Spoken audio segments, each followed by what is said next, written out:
The University of Kansas was founded on a hill named in the classical tradition, Mount Oread.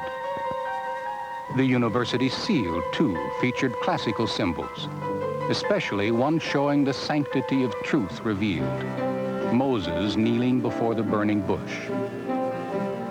Sculptor Elden Tefft, a member of the KU faculty, retained all the traditional elements of that seal when he was commissioned to redesign it in three-dimensional form. It is little wonder then that when plans were underway for its campus home, the Kansas School of Religion invited Tefft to participate in melding art and architecture by incorporating elements of the university's seal into the design of its new building.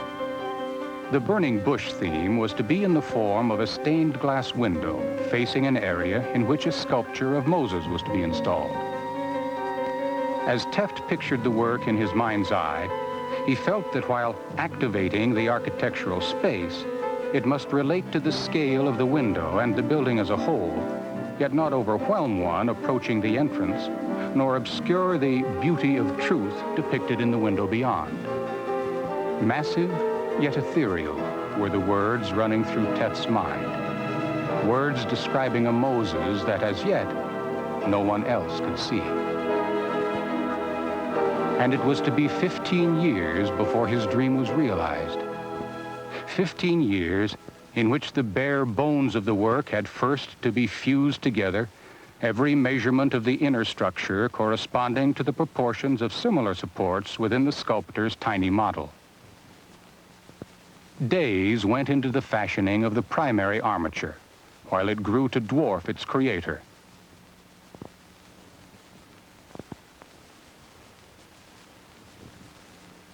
Confident now that the skeleton was true and that it was time to seal its strength by fire. And then laid on over the bones came a secondary armature of styrofoam, at first painstakingly shaped and cemented in place, a process later discarded in favor of using a urethane foam, which filled the spaces around the tubing and eliminated detailed fitting. As the figure of Moses was gradually fleshed out, the contours on the sculptor's small model served to guide the form of the much larger work. Contouring was guided by eye and measurement at a level below where the final surface was to lie, with pins inserted to indicate the depth of the wax to follow. This pointing, as it is called, was a delicate but important part of the process, for studio space at the time was too limited to allow Tefft to stand back and judge his composition as a whole. Comparisons with the proportions of his model were the sculptor's only means for translating his vision accurately into a full-sized figure. But at last, it was time to begin a new phase of the work. Wax was the modeling compound for the final surface of the armature. When completed, much of the wax form would become an area representing the negative space or void within the final bronze sculpture. Additional weeks were given over to applying the hot wax from base to head. And when that was finished, then came an even longer period of fleshing out the form with firmer wax that could be spatulated or buttered on.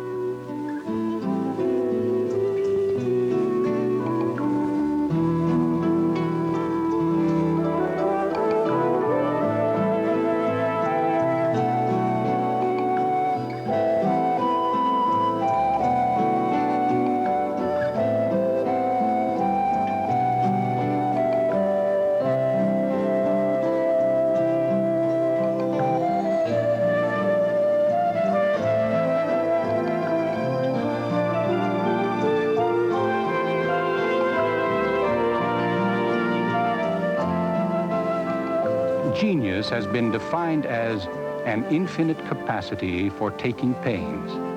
And in the pains taken with Moses, a work of genius was becoming a reality.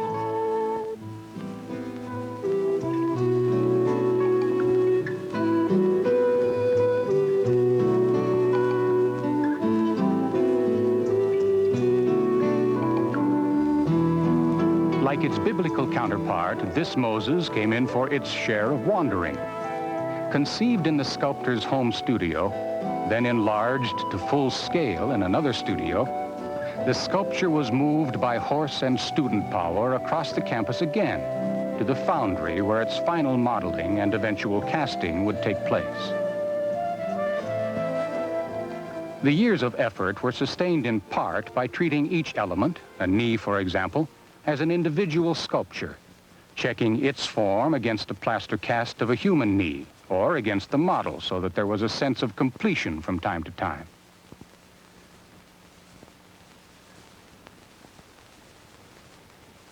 The plastic wax that determined the ultimate form was also the medium in which the refinement of detail and the surface texture would be inscribed. As part of his personal philosophy, Tefft felt that the final texture should be a result of the process by which the form was achieved. And although he worked from time to time with modeling tools, his preference was for the rasp, for the firm bite of a tool that left a mark of ruggedness on the work it shaped. 12 years into the effort, Moses, in many eyes, was complete. But to Tefft, this was simply the base upon which his vision of a work both massive and ethereal would take shape. His inspiration was to open up the robe of the figure in fluid folds of filigree, through which a viewer could experience the inner negative form of Moses and the symbolic burning bush beyond. So exacting was the task of achieving a pleasing array of flowing folds across an undulating surface that more than a year went into perfecting, bit by bit, the pattern that would suggest the robe and thus complete the artist's concept of a massive figure wrapped in gossamer, spiritual overtones.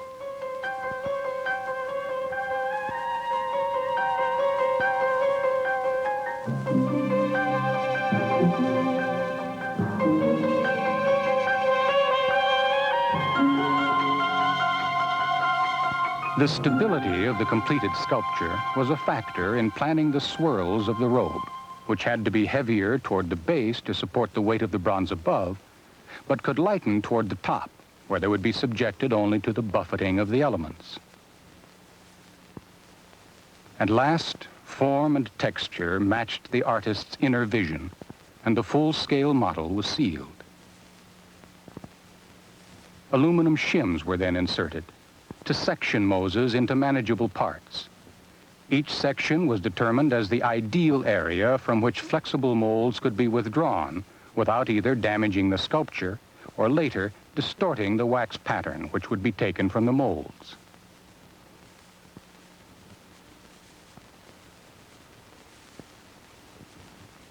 This Moses, like the one in the Old Testament, became a teacher of men, as students and other area sculptors worked with the artist and the guest mold maker to prepare a 20th century Moses for its meeting with a fire that would transform it. The mold was built up in a two-part process, first with a urethane material brushed on, and then with a rigid casement or mother mold of plaster reinforced with hemp.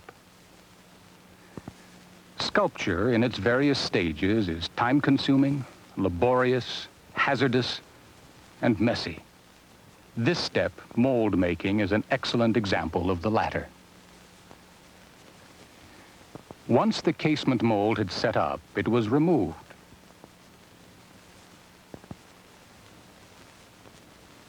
And the flexible mold peeled free from the full-scale model, and the sections joined for the next prelude to casting. The working surface of the new mold was prepared with petroleum jelly for easy release of the wax pattern. And then it was from the beginning again, a replay of the tedious, demanding work of building up the wax which gives this type of bronze casting its name, the lost wax method.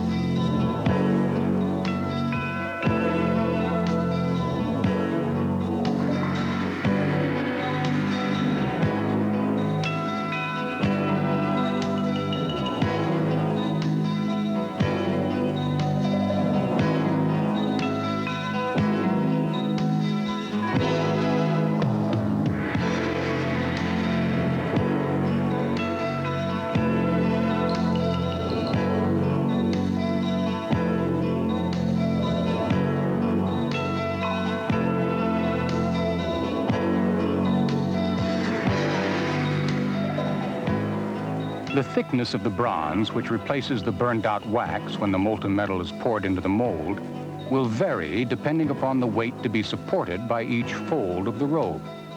And all this attention to eventual stresses upon the design must be kept in mind by the sculptor as he works.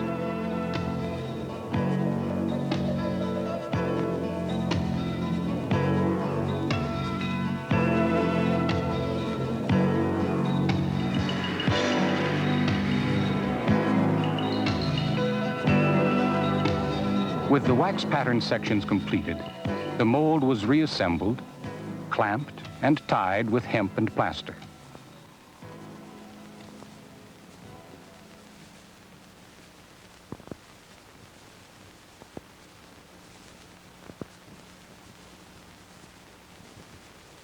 The primary pattern was next fitted with a sprue system, a network of tube-like channels, sometimes called the secondary pattern, through which wax can drain out during the burnout.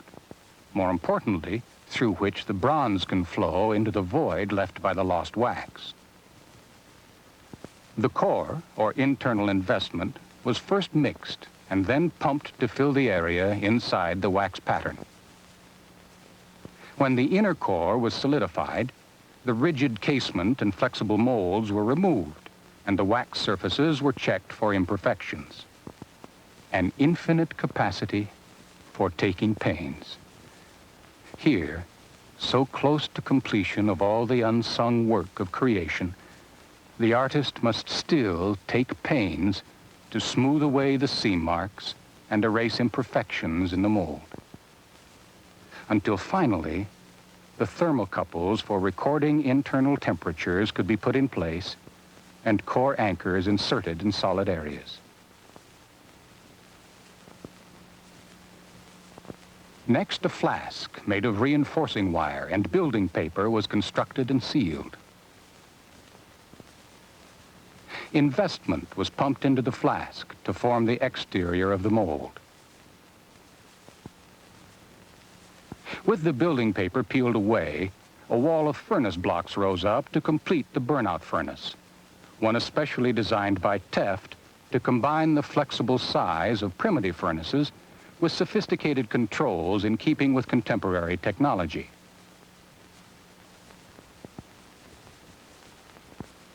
Monitoring of temperatures both inside the furnace and at various points inside the mold gave the founder continuous information on the progress of the burnout, which required up to 2 weeks for some of the larger sections of the work.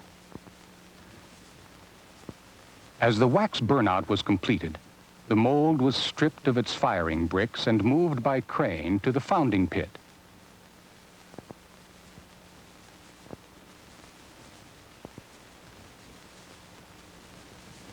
Packed sand helped supplement the strength of the mold against fracture when the fluid bronze was poured into it.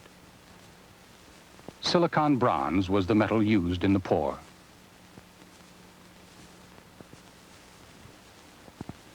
During pours for the larger sections, 2 teams of founders worked in concert, simultaneously hoisting 200- and 300-pound crucibles of bronze and synchronizing the flow from one end to the other so that the stream of molten metal would be continuous. A traditional break from such exacting work calls for popcorn, popped by the heat of the cooling crucible. A toast to a successful casting. And cool watermelon for a simple enjoyment. And now, 14.5 years after an artist had conceived of a work that would restate in bronze a long-ago moment when a reverent Moses knelt before a burning bush, the concealing shell of the casting process could be crumbled away to reveal what only Tefft had been able to see in the beginning. And yet his work was far from done. The rods forming the tubing or channels through which the bronze flowed had to be removed. And every inch of surface demanded his personal touch in the chasing and polishing. The sections that were cast separately now must be rejoined in hour after hour of work with the torch. so that Tefft came to know every inch of his creation as well as an idea knows the mind from which it comes, inside out.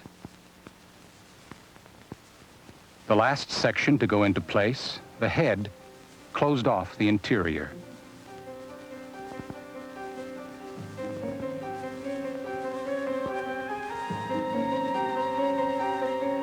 All the welds were worked down before the texture was replaced by chasing.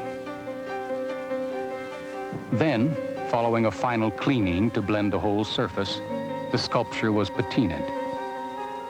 Highlights were brought out by buffing, and the total effect sealed with hot wax.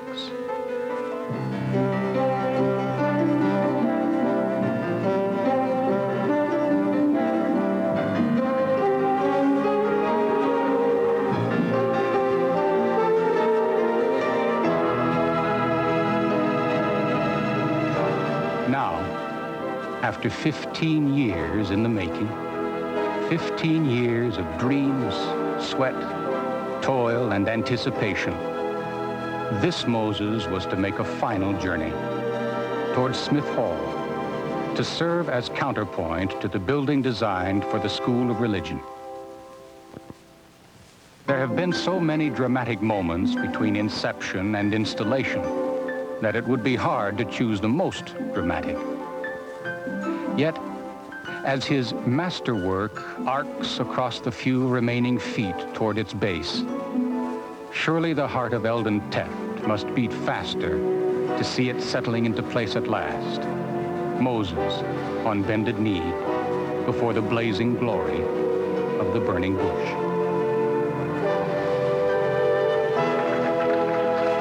The applause of those gathered in dedication must have been but a faint echo of the inner voice that had urged Elden Tefft onward through all the patient years.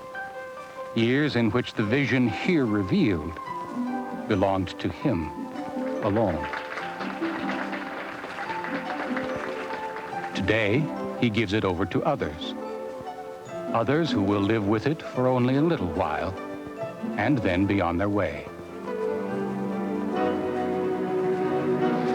But like Moses, in whose image it was wrought, the work of Elden Tefft will belong to the ages.